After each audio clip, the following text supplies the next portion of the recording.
The ultimate sacrifice. That's what a group of men from Fargo want people to remember. They're walking to raise awareness for veterans with PTSD.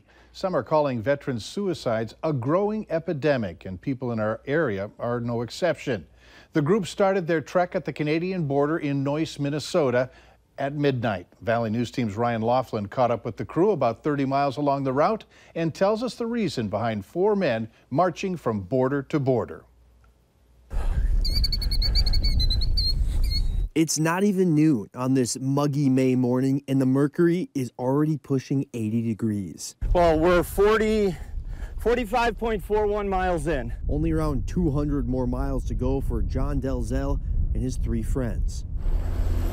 They're marching with a military-issued rucksack from the Canadian border all the way to South Dakota.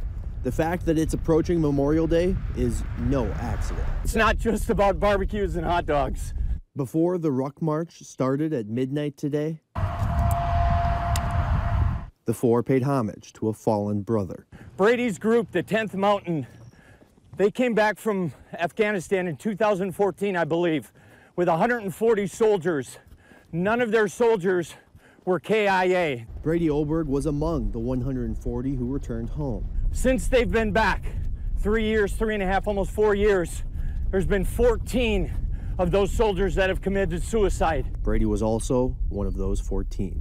Now John marches with a picture of Brady on his rucksack. He knows all too well the struggles of coming home. Many wounded. There are still said to be living men in there as we speak, with their fellow Marines working frantically to try to dig them out. John, a Marine veteran, was in Beirut during the 1983 barracks bombings. 241 servicemen lost their lives that day. It was the deadliest single-day death toll since the Battle of Iwo Jima in World War II. My wife, she's the saint. She could speak to PTSD long and hard because she had to live with it on the other end. John's now 55, he's a father, and he's on a mission. And that mission won't end at the South Dakota border. It's not that dark. I realize it's dark. Been there, done that. But asking for help is not a sign of weakness. He says if one person picks up the phone or reaches out to get help, then every step in their trek was well worth it. From Marshall County, Minnesota, Ryan Laughlin, Valley News Live. Fantastic. The 4 men are tackling the 240-mile trek in 10-mile increments.